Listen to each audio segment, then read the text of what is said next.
pagiging sa ating hanapbuhay at taos-pusong paglilingkod sa bayan.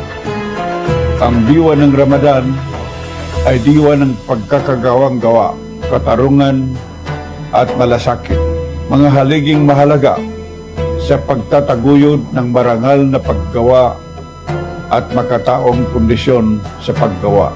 Bilang kagawaran ng paggawa at empleyo ng Bangsamoro, patuloy naming pinagtitibay ang aming panindigan na isulong ang kapakanan ng mga manggagawa.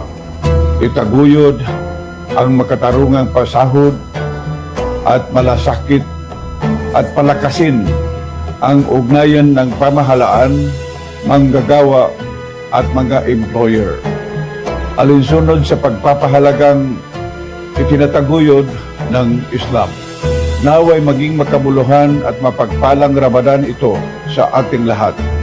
Palain nawa tayo ng ating buong may kapal, Allah Subhanahu wa Ta'ala, ng kapayapaan, lakas ng loob at gabay sa ating patuloy na paglilingkod sa Bangsamoro. Ramadan Mubarak, wabillahi taufiq wal hidayah. Wassalamualaikum warahmatullahi ta'ala wabarakatuh. Ang mensaheng ito ay hatid sa inyo ni Labor Minister Muslimin Bapamus Sem. Mga kabangsamoro, ating pakinggan ang mensaheng Ramadan ni Station Manager Dato Roji Pai Andong Mangulamas, ang presidente ng Bangsamoro Sharia Lawyers League of the Philippines Incorporated. Bismillahirrahmanirrahim. Sa ngalan ng grupo ng Bangsamoro Sharia Lawyers League of the Philippines Incorporated at ng himpilang ito, ang DXTC 95.9 Radyo natin FM Cotabato City, ako kasama ang aking pamilya ay nakikiisa sa buwan ng banal na Ramadan. Ang Ramadan ay isa sa mga haligi ng Islam at dapat lamang nating sundin bilang nananampalataya sa reliyong Islam. Ang Ramadan ay buwan ng Allah Subhanahu wa Ta'ala na kung saan ang ating sakripisyo, dasal at pananalig ay siya mismo ang magbibigay ng pagpapala.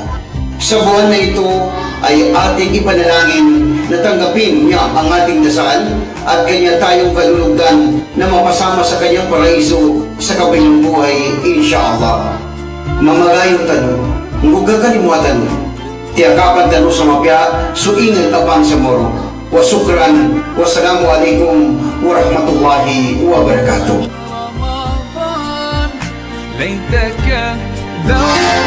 Ang tanggapan ni MP Teng Ambuluto ay nakikiisa sa sambayanang Bangsamoro sa pagsalubong, pagtalima at pagdiriwang ng banal na buwan ng Ramadan. Naway pagpalain ng bawat isa sa panahong ito ng pag-aayuno sa ating pagpupunyagi para sa pagkakaisa at pagbabago. Muli, ipinapaabot ng tanggapan ni MP Teng Ambuluto ang isang mapayapa at pinagpalang Ramadan sa ating lahat.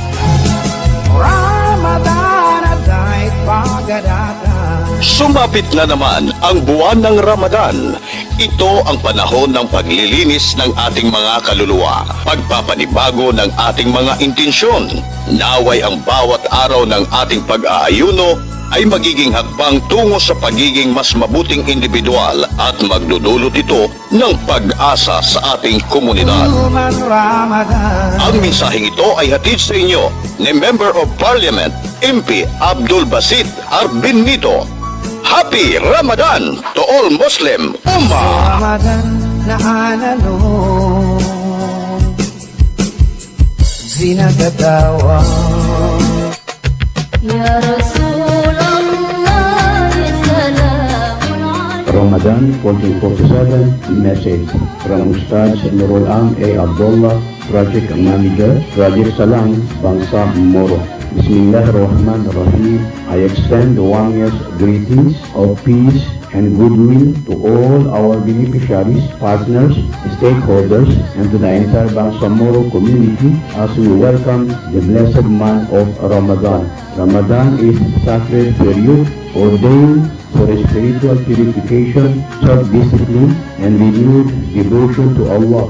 It is a time that calls upon us to strengthen our compassion for those in need. Beyond abstaining from food and drink, Holy Month remind us our collective duty to promote justice, peace, and social responsibility within our communities. In the spirit of Ramadan, we affirm our steadfast commitment to the principles of moral governance, inclusive development, and sincere public service. The mission of Project Salam Bangsamoro to uplift the living conditions of marginalized MILF combatants through financial subsidy and skills development, thereby fostering progressive and peaceful Bangsamoro communities is deeply aligned with the values of mercy, solidarity, and unity that this sacred month embodies.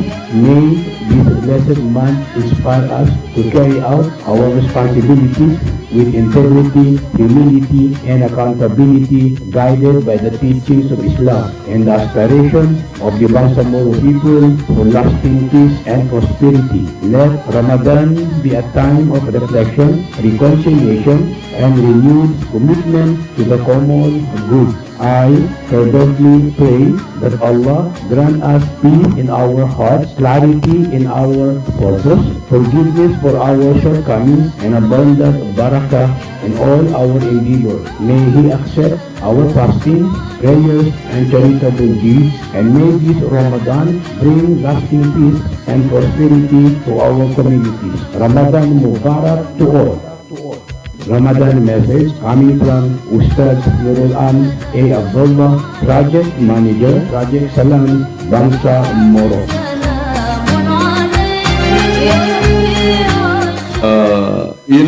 Ganito yun sabihin ko sa inyo.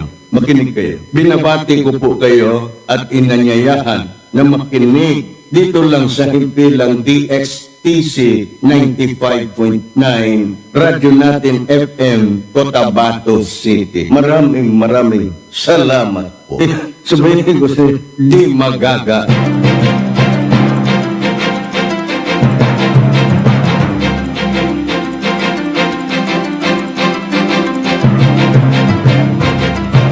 Itama po ang inyong mga orasan, ang oras sa buong kapuluan na 24 na minuto makalipas ang alas 7 ng umaga. Kayo pa rin ay patuloy na nakikinig sa radyo natin na balita.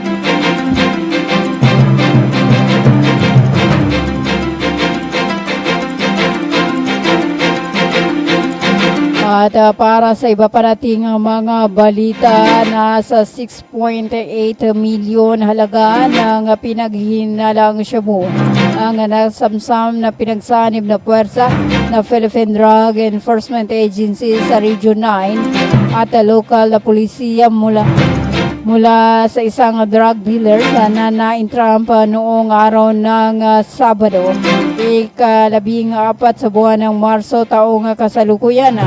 Kinilala ang suspect na si Brandon Dansalan Abilol, residente ng barangay Talon-Talon, Zamboanga City. Naaresto si Abilola sa gilid ng Corquera Street sa barangay Zone 4 matapos bintahan ng shabu ang isang undercover agent sa isinagawang entrapment operasyon. Ang operasyon ay pinangunahan ng PDEA Region 9 sa pamumuno ni Regional Director Brian Babang, katuwang ang iba't ibang unit ng Zamboanga City Police Office sa nasakop ng Police Regional Office 9.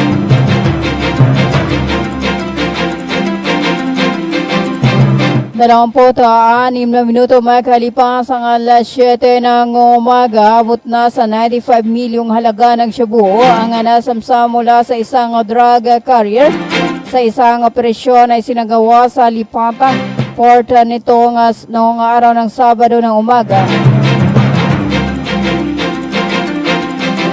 Sa may Surigao City, ang illegal na droga ay nakatago sa loob ng gulong ng sasakyan. Ayon sa ulat ng Philippine National Police Caraga at Philippine Drug Enforcement Agency o PDEA Caraga, Naharang ang shipment ng droga sa Pantalan.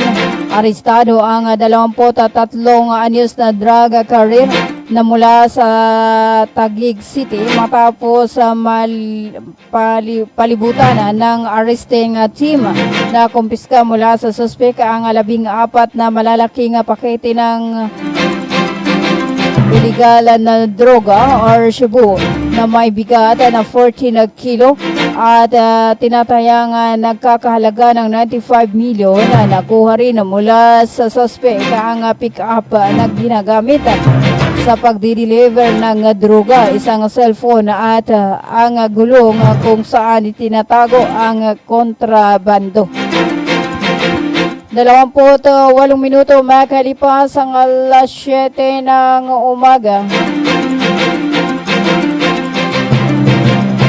Para sa iba parating mga balita, sinabi ng Philippine Army na wala silang namumonitor na malaking banta na maaaring makaapekto sa unang parliamentary eleksyon sa Bangsamoro Autonomous Region in Muslim Mindanao na nakatakda sa September 14. Ayon kay Army spokesperson Louis Di Maala, patuloy pa rin ang kanilang minumonitor ang mga lugar na may kasaysayan ng eleksyon-related incidents.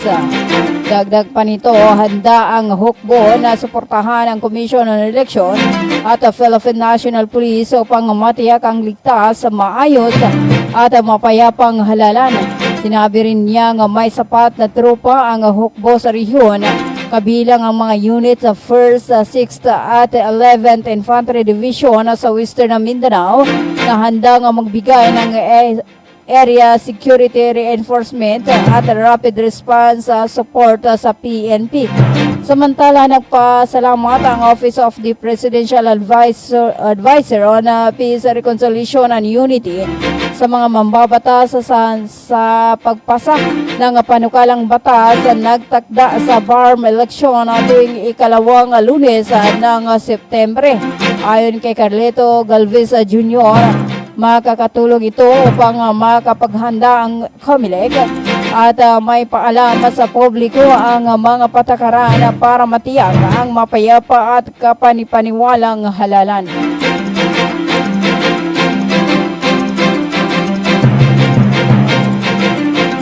Dalawamput siyam na minuto makalipas ang alas 7 ng umaga. 340 OFW mula sa Riyadh, Saudi Arabia ang nakauwi ngayong linggo sa pamagitan ng government chartered flight PR-8502 ng Philippine Airlines na dumating sa Ninoy Aquino International Airport ayon pa sa Overseas Worker Welfare Administration.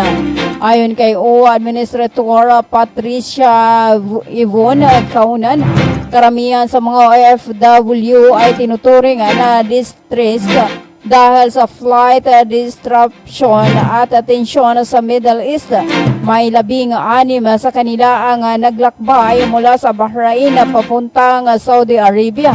Ito ang ikalawang government charter flight simula nang magsimula ang atensyon sa Middle East noong February 28. Sa kabuuan, higit 1,000 OFW na ang natulungan. Inihahanda na rin ang susunod na flight para sa 400 pang OFW na naghihiwalay sa susunod na linggo. Ayon pa kay Hans Leo Kakdak, magkakalooban ng pre at post repatriation assistant kabilang ang psychosocial services at government funded airfare. 31 minuto makalipas ang alas 7 ng umaga at para sa ating panghuling balita. Para sa presyo ng produktong petrolyo, inaasang tataas ang presyo ng diesel ng 20 hanggang 22 kada litro simula sa susunod na linggo, habang ang gasolina at kerosene ay tataas din ng 14 to 16 at 7 to 9 kada litro. Ayon pa sa Fuel Industry projection, maaring umabot ang diesel sa 100 kada litro at gasolina sa higit 90.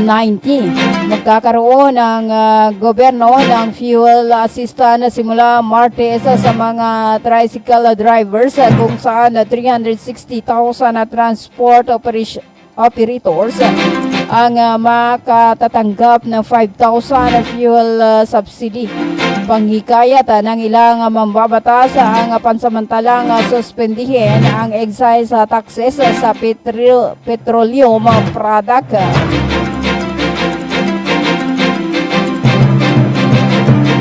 Suportado rin ng Automobile Association of the Philippines ang pagbabawas sa presyo ng petrolyo at iminungkahi ang pagtanggal ng excise taxes para sa mas agarang epektibo. Iminungkahi rin ang pagpapalawak ng work from home arrangement sa mga empleyado ng gobyerno upang mabawasan ang trapiko at konsumo ng gasolina.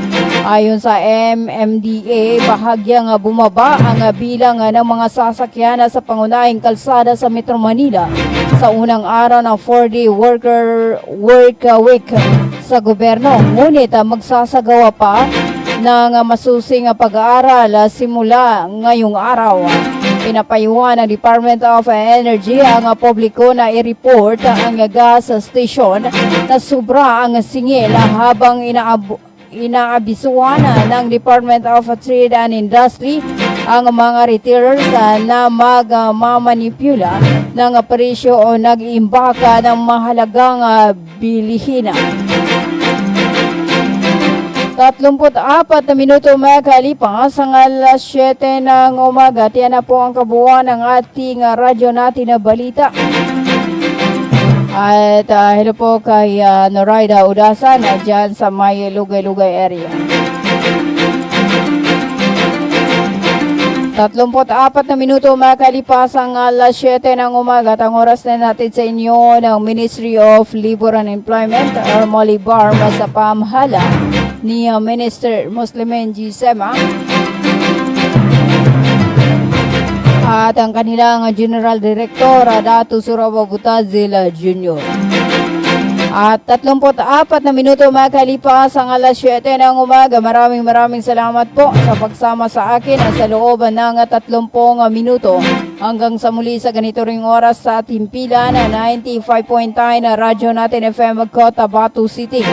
Sa ngalan po ng aming butihing station manager, sa aming admin officer, sa aming news head,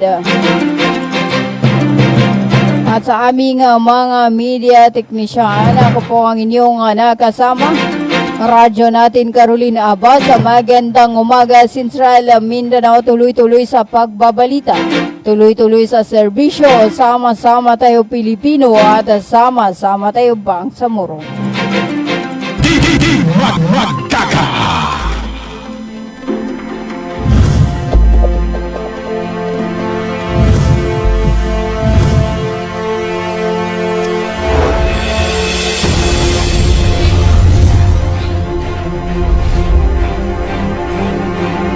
One radio network powering more than 100 stations. Heard in 81 provinces, 145 cities, and 1,490 municipalities.